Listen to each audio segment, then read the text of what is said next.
नमस्ते जी। जनक नंदिनी ज्योतिष में आप सभी का स्वागत है। मैंने इसके पहले वाले वीडियो में वास्तु शास्त्र के ऊपर कुछ जानकारियाँ दी थी, उसी से संबंधित अभी 2-3 वीडियो और चलेगा। सभी को जीवन में मकान बनाने की इच्छा होती है। कुछ ज़मीन के अभाव में फ्लैट खरीद लेते हैं, लेकिन इच्छा तो होती है कि अपनी ज़मीन पर ही मकान बने, और ज्योतिष शास्त्र के अनुसार भी वही उत्तम माना गया है। मैंने पिछले वीडियो में जो कुछ सामान्य बातें बताई थी, वह बिल्कुल ही सामान्य बात है। मकान अपना ज़मीन पर बना हुआ हो, फ्लैट हो या किराए में रह रहे हो, उन सब पर वो लागू होता है। किराया पर है तो भाई मजबूरी है। आज मैं जो बताने जा रहा हूँ, यही वास्तव में वास्तु शास्त्र का आरंभ है। जो पिछला वीडियो मैंने डाला, उस पर हमारे पुत्र ने ये सवाल खड़ा कर दिया कि आप पापा बोलते हैं, तो आज जो विषय आप डालने जा रहे हैं ये पहले बोलना चाहिए था। हाँ, बात सही है, लेकिन जब मैं यहाँ से शुरू कर देता तो लोग को इंटरेस्ट नहीं आता कि पंडित जी क्या समझा रहे हैं। इसीलिए मैंने वो वीडियो डाली थी, ताकि आप सभी लोगों को कम से कम इंटरेस्ट इसमें जागृत हो जाए और तब समझ में बात आने लगेगी। इसीलिए मैंने पिछला वीडियो डाला और आज मैं आरंभ कर रहा हूँ। यह जो विधि, नियम और उसका प्रभाव मैं बताने जा रहा हूँ, वे जमीन पर, नए भूमि पर मकान का निर्माण, वास्तव में गृहारंभ तो इसी को कहते हैं ना भाई, शिलान्यास यही तो है। मकान यही है। फ्लैट में और मकान में अंतर है। भले हम आजकल मकान संख्या लिख देते हो, अलग कहानी है। फ्लैट में कोई जरूरी नहीं कि उस ज़मीन के मालिक आप ही हो, अलग अलग खंडों में बंटित हो जाता है। उस तरह से खंडित भूमि में कभी भी निवास नहीं करना चाहिए। मरता क्या नहीं करता, अभावेशाली चूर्णम वाली बात है, वही है फ्लैट। तो सबसे पहले हम भूमि का चयन करेंगे जहाँ पर मकान बनाना हो। आपने खरीद रखी है, नहीं खरीदी है, खरीदने जा रहे हैं, वो सब लोग देखें और निर्णय करें कि क्या वह भूमि जिस पर आप मकान बनाने जा रहे हैं वास्तु शास्त्र के नियमानुसार अति उत्तम है, उत्तम है, अच्छा है, खराब है या एकदम घटिया है। यही स्थिति हो सकती है ना भाई। अब जहाँ मन तहाँ ज़मीन ले लेते हैं, जैसी मर्जी ले लेते हैं, खरीद लेते हैं, उस पर मकान बनाते हैं, समस्या आरंभ हो जाती है, बीमारी रह रही है, घर में अकाल मृत्यु होने लगती है, दुश्मन बढ़ जाते हैं, ईडी सीडी की छापामारी होने लगती है। लोग कहते हैं कि बाप रे बाप, जब से मकान बनाए तब समस्या खड़ा हो गया, अब तक तो सब बढ़िया था। तो आरंभ आज वहीं से। तो पहली बात कि हम किस तरह के भूमि का चयन करें। अगर आपकी पहले से भी एक से अधिक भूमि हो तो उसमें देख सकते हैं। अगर खरीदने जा रहे हैं तो विशेष ध्यान रखिए। तो वास्तुशास्त्र के अनुसार 4 प्रकार की भूमि मानी गई है। पहला है, उसका नाम है कूर्म पृष्ठ। कूर्म मतलब कछुआ। कछुआ, आप लोग थोड़ा कछुआ को ध्यान से देखेंगे तो बीच में ऊंचा होता है, उसका पीठ में ऊंचा, चारों तरफ ढालू होता है। वह जमीन जो बीच में थोड़ी ऊंची हो मतलब ये नहीं कि पहाड़े हो। हालांकि पहाड़ पर ही सारे देवी देवताओं का आवास है, आपको मालूम है। भोलेनाथ तो आओ जाकर बैठे हुए हैं, कैलाश पे जाकर बैठे हुए, सबसे ऊंचा स्थान। इसीलिए तो बिना घर द्वार के भी प्रसन्न रहते हैं, बम रहते हैं लोग, उन्हीं के शरणागत होते रहते हैं। तो भाई ऐसी भूमि जो चारों तरफ से ढालू हो, चारों तरफ से ढालू हो तो बीच में ऊंची होगी, तब जब ढालू होगी। अब इसका पहचान कैसे हो, कैसे पता चले कि यह पूर्व पृष्ठ है। तो जो ज़मीन आप खरीदने जा रहे हैं, जो ज़मीन आप खरीदने जा रहे हो, कोई ना कोई तो उसका भाग होगा मान लिया यही है। इसमें उत्तर दक्षिण पूर्व पश्चिम लिखने की जरूरत नहीं है, तो फिर कंफ्यूज हो जाइएगा। इसलिए मैंने यही प्लॉट है, 1 कट्ठे का, 2 कट्ठे का, 10 कट्ठे का, 20 कट्ठे का, यही प्लॉट है। अगर यह भाग ऊंचा हो तो नेचुरली है कि चारों तरफ पानी जाएगा। कैसे प्रमाण है, कैसे पता चले? तो एक तो जाकर खड़ा होते ही पता चल जाएगा कि जमीन गड्ढा तो नहीं है, नीचा तो नहीं है। बीच में अगर नीचा हुआ तो आपको दिखाई नहीं रहा कि जमीन नीची है। आपने 1 कट्ठे का जमीन खरीदा, उसमें भी जाके बीचों बीच खड़ा हो जाइए, पता चल जाएगा। नहीं भी बीच में जाते हैं तो बाहर से दिखाई दे देता है कि हाँ ये ज़मीन नीची है। तो जब वो ज़मीन ऊंची हो, अगर हम 1 बाल्टी पानी डाल दें, 1 ड्रम पानी डाल दें जाके बीचों बीच खड़ा होकर के, सबसे सटीक जानकारी कैसे प्राप्त करें? तो ड्रम तो ले जाना मुश्किल है, बाल्टी उल्टी तो ले जा सकते हैं। पानी की व्यवस्था कीजिए। अगर सब बिल्कुल ही समझ में नहीं आ रहा है आपको कि ऊंचा है कि नीचा है, अब ज़मीन समतल तो होती नहीं, कहीं ऊंची कहीं नीची, तो इससे मतलब नहीं है कहीं ऊंची तो कहीं तो नीची। मैंने पिछले वीडियो में बताया था कि मकान का जो बीच वाला भाग होता है वह ब्रह्म स्थान होता है। तो भाई बीचों बीच जाकर खड़ा हो जाइए। अगर उतने में आपको पता चल जाए कि नहीं, जहाँ खड़ा है वहाँ पर नीचा लग रहा है, पानी भर जाए, बारिश हो तो पानी भरेगा तो सबसे पहले नीचे जगह भरेगा। अगर बारिश होती है और आपके ज़मीन के बीचों बीच जाके इकट्ठा हो गया पानी, वो समझिए कि वो पूर्ण पृष्ठ नहीं है, वो बेकार है, उसको त्याग दीजिए। अब अगर लेकिन ना बराबर दिखाई दे रहा है, लगभग समझ में नहीं आ रहा है, घास फूस जमा हुआ तो और पता नहीं चल रहा है, तो आप पानी डालिए, न तो घास फूस को साफ कर दीजिए। वहाँ आप 1 बाल्टी 2 बाल्टी पानी डालिए, अपने पानी कहीं न कहीं ढुलकेगा, कहीं जाएगा। किधर जा रहा है देखिए, वहाँ पर नहीं टिका, इसका मतलब ही कोई ज़मीन ऊंचा है, चारों तरफ ढालू है, उसी को बोलते हैं कूर्म पृष्ठ। ये सब ये है, ये बहुत अच्छा होता है।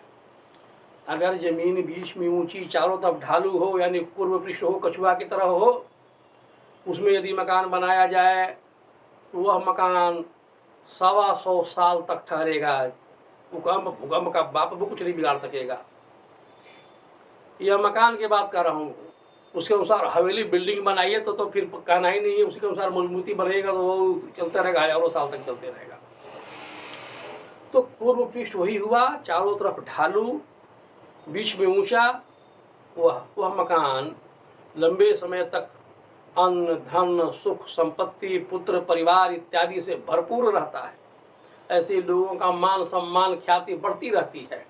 ऐसी ज़मीन में मकान बनाकर निवास करने वाले का शत्रु कुछ भी बाल बाका नहीं कर सकते हैं। आपने देखा होगा, कछुआ को थोड़ा सा भी एहसास होता है कि खतरा है तो अपना चारों पैर और सिर अंदर कर लेता है। आप लुढ़कते पुलटते रहिए, कुछ नहीं होने वाला है। पुराने ज़माने में कछुआ के पीठ को ढाल का भी इस्तेमाल करते थे। तो अगर ऐसी ज़मीन आपके पास है, उसी में निर्माण कीजिए, बहुत अच्छा साबित होगा।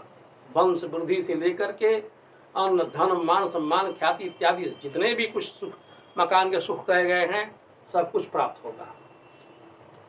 अगर जिन्होंने नहीं खरीदी है अभी, उसके लिए तो बहुत बढ़िया अवसर है। आप जाइए तो सबसे पहले यही ध्यान दीजिए। आजकल प्लॉटिंग करके बेचने वाले बहुत है। उसमें दूसरा देखिए, कभी कभी मैं जाता हूँ वास्तु देखने के लिए, और रियल एस्टेट के भी जो लोग जुड़े हुए हैं वो भी हमको ले जाते हैं। सर देखिए ना, वो ज़मीन खरीदा है, साला बिक ही नहीं रहा है। तो लोग आता है, कुछ तो एडवांस देके चल जाता, दोबारा झाँकता नहीं है। तो मैं पहले यही जाकर देखता हूँ कि ज़मीन है कैसी। अगर चारों पट्टी ऊंचा और पीछे में गड्ढा दिखाई दे जाए तब हम कहते हैं कि अरे कहीं नहीं बिकेगा, काहे ले लिया इसको, उपाय कीजिए उपाय कीजिए। तो उपाय क्या है? ये आपके लिए भी उपाय है। अगर आपने भी ऐसी ज़मीन खरीद ली है जो पूर्व पृष्ठ की जगह पर ठीक उल्टा है, बीच में पानी जमा हो जाए, पानी भर जाए, तो अब उसका उपाय, उसमें ऐसे खेत से मिट्टी लाइए जिसमें खेती होती रहती हो, किसी न किसी चीज़ की खेती होती रहती हो, जुताई कुड़ाई होती रहती हो, और उस बीच में उसको भर दीजिए। इतना भर दीजिए कि वही ऊंचा हो जाए। 1 साल छोड़ दीजिए। 100 वर्ष माना गया है। 100 वर्ष मतलब जो अंग्रेजी पद्धति से मानते हैं वो वाला 365 दिन छोड़ दीजिए, उसमें मत बनाइए, मत काम लीजिए। 1 बरस में, धूप में, बारिश में उसमें लगेगा, वो शुद्ध हो जाएगा। ये हुआ उपाय। अगर पहले से नीची ज़मीन आपने खरीद रखी है और उसी में मकाने बनाना है, मजबूरी है, कहाँ इतना महंगा ज़मीन खरीदने जाए दूसरा, तब इसका उपाय है। ध्यान रखिए, रोगी होना अलग, निरोगी होना अलग। अब रोगी हो गए तब दवाई, तो ये रोगी है तब दवाई की बात, मट्टी भर दीजिए वो ठीक हो जाएगा। आप आजमा करके देखिए, कई प्लॉट्स ऐसे ऐसे बिके हैं, हमने देखा है। दूसरे नंबर पर है, देखिए दैत्य पृष्ठ, ये दूसरा नंबर। अब ये क्या है, दैत्य पृष्ठ क्या है?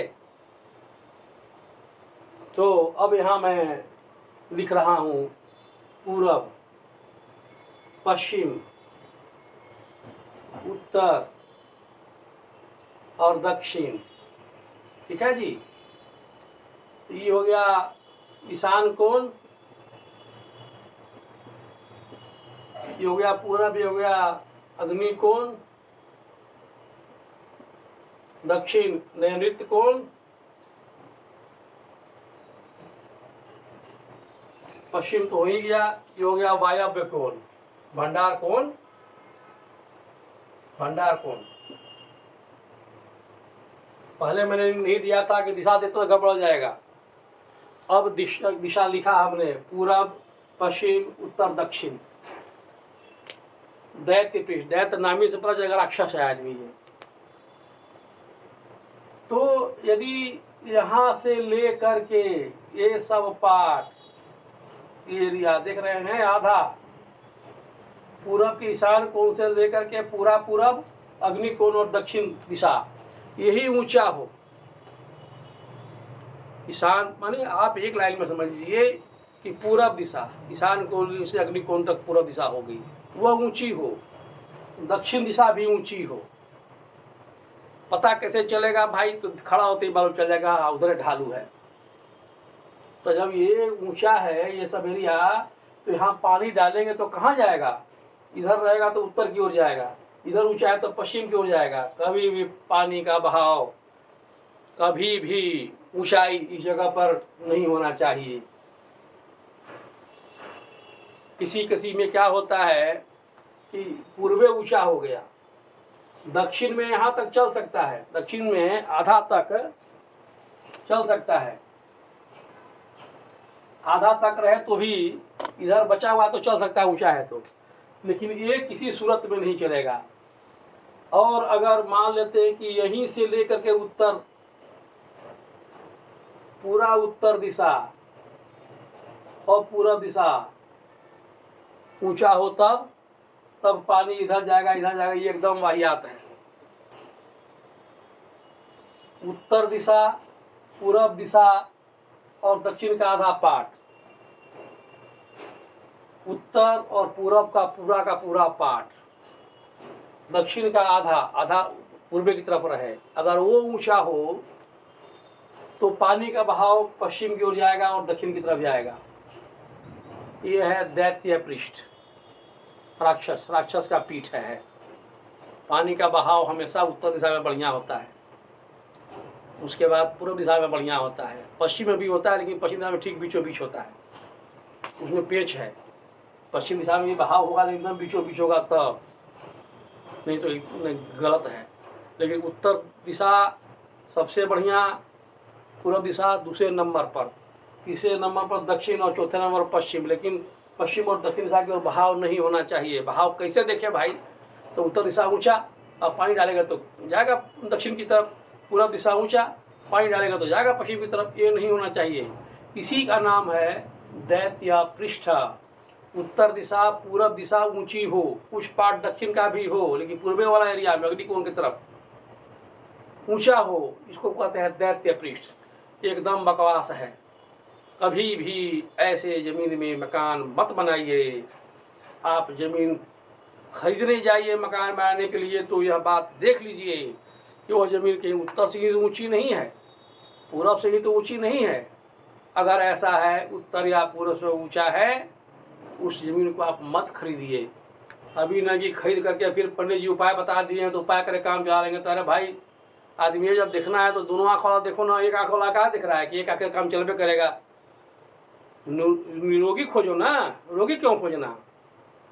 और यदि आपने खरीद लिया है तो अब उसके अलावा कोई उपाय नहीं है तो जो मैंने पहले उपाय बताया, आपको दक्षिण दिशा और पश्चिम दिशा को इतना ऊंचा कर देना होगा, बीच में तो ऊंचा रहबे करेगा, ताकि पानी उत्तर की ओर बहे या पूरब की ओर जाए।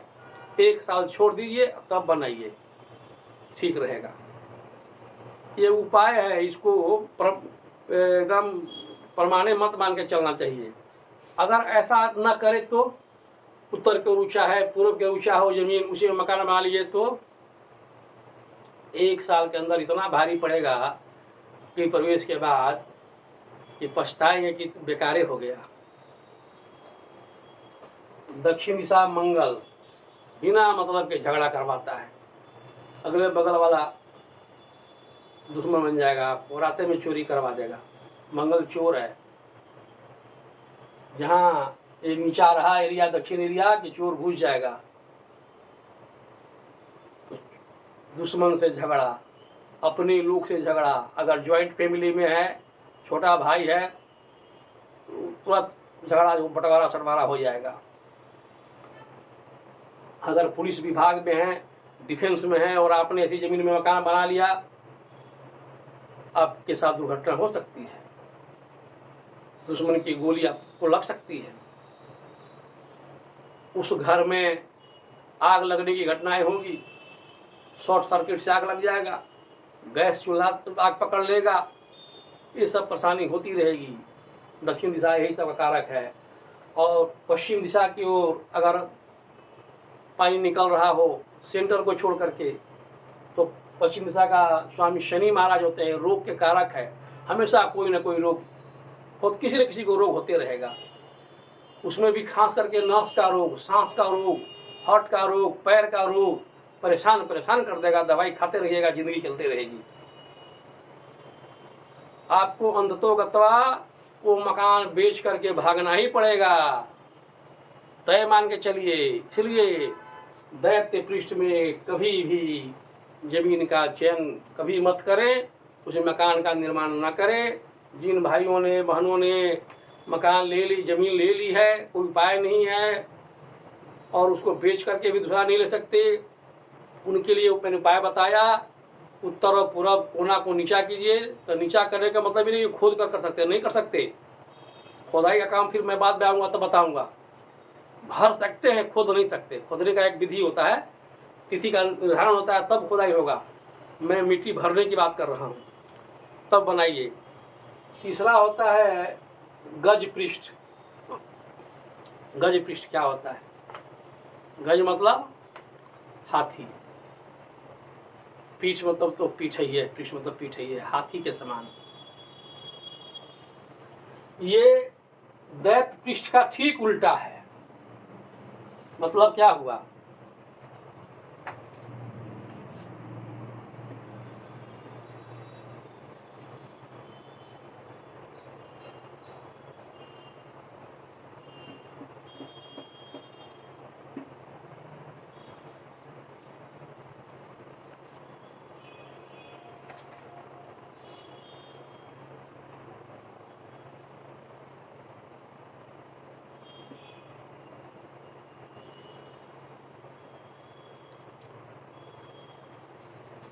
ये ठीक उसके उल्टा है। दक्षिण का पश्चिम का एरिया और दक्षिण का एरिया देख रहे हैं, यहाँ से लेकर के यहाँ का पार्ट ये ऊंचा हो, इसके ठीक उल्टा दैत्य में ये ऊंचा, ये नीचा, इसका ठीक उल्टा ये है। पश्चिम दिशा ऊंचा हो, दक्षिण दिशा ऊंचा हो। समझ गए? कैसे पहचानेंगे भाई? जाके उस दिशा में खड़ा हो दिखाई देगा कि हाँ हाँ हाँ इधर ऊंचा उधर ढालू लग रहा है, नहीं तो पानी डालिए। यही ना उपाय है, और क्या उपाय है? अगर ऐसी जमीन मिल जाए, अद्भुत है। यह पूर्व पृष्ठ से भी श्रेष्ठ है, सबसे श्रेष्ठ। उसको क्या लिखे आप लोगों के लिए? VVIP, वेरी वेरी इंपॉर्टेंट, सर्वोत्तम। यही है सर्वोत्तम।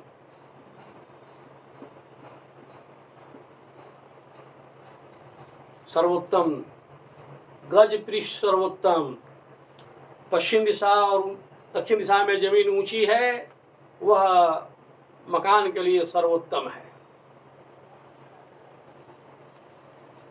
अब ऐसे जमीन में यदि मकान बनाया जाए मुहूर्त का बढ़िया शोधन करके, भाई जी मेरी बातों पर ध्यान दीजिए, आप लोग इसका प्रयोग करके देखिए। हर साल सैकड़ों हजारों लोग जमीन खरीदते हैं मकान बनाने के लिए। आप गज पृष्ठ की भूमि का चयन कीजिए, अर्थात वह जमीन का चयन कीजिए जो पश्चिम दिशा और दक्षिण दिशा से ऊंचा हो। बाकी वो नियम कानून बाद में पर इसमें समझ लीजिए। उसमें मकान बनाइए।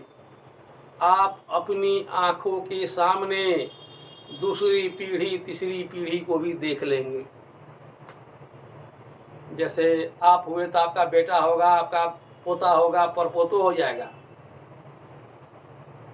कितना महत्वपूर्ण यह है, कभी कोई कमी नहीं आएगी। ऐसे मकान में निवास करने वाले व्यक्ति, अर्थात ऐसी जमीन में मकान बनाकर निवास करने वाले व्यक्ति हमेशा जमीन खरीदेगा। हमेशा मतलब ये नहीं कि रोज खरीदेगा, खरीदेगा, बेचेगा नहीं, नौबत ही नहीं आएगी। इतना बढ़िया है। ये कहावत है कि जिसके घर पर हाथी झूलता रहता वो लंगा बुच्चा होगा। जी बताइए, हाथी खरीदने की तो दूर की बात है, हाथी कोई खरीद के आपके दरवाजे पर रख दे, कहते कहते मर जाएगा, बिका जाएगा आपका। कुत्ता तो लोग पोस नहीं पाते हैं, क्या हाथी पोसेंगे। तो जिसके दरवाजे पर हाथी बंधा रहे, जिस जमीन पर हाथी खड़ा रहे, कितना सुंदर होगा। हाथी धर्म का प्रतीक है, आध्यात्मिक उन्नति का प्रतीक है। ऐसे घर में निवास करने वाले व्यक्ति धार्मिक प्रवृत्ति के होंगे। जो भी उसमें दूसरा जन्म लेगा वह जन्म से ही धार्मिक प्रवृत्ति का होगा, उच्च विचारों का होगा, श्रेष्ठ विचारों का होगा, सद्गुणों को फैलाने वाला होगा। हाथी को किसी से डर भय नहीं है, शेर भी सामने नहीं पड़ते, तो मस्त मौला चलेगा। गोस्वामी जी ने लिखा है, सहज ही चले सकल जग स्वामी, मनहु मत बन कुंजर गामी। जब धनुष तोड़ने की बारी आई तो भगवान ने कोई दिखावा उखावा नहीं किया।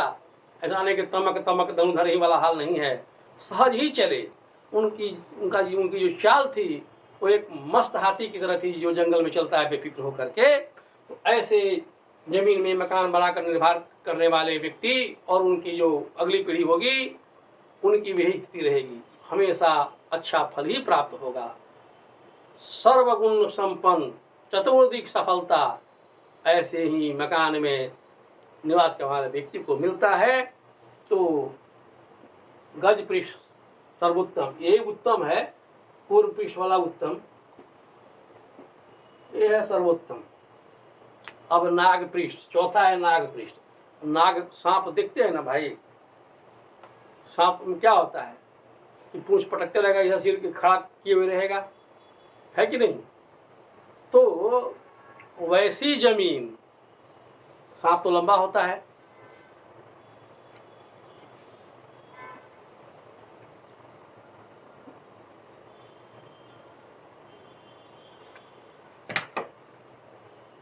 तो पूरब और पश्चिम की जो लंबाई है ये ज़्यादा है। मान लिया ये 50 फीट है, और ये जो उत्तर से दक्षिण वाला एरिया है ये 30 फीट है, समझ गए। तो ये कम हो गया, ज़्यादा हो गया, मतलब पूरब से पश्चिम की ओर लंबाई ज़्यादा, वह जमीन नाग पृष्ठ। इसी में एक पेच फंसता है कि सूर्य वेद है, यही सूर्य वेद है।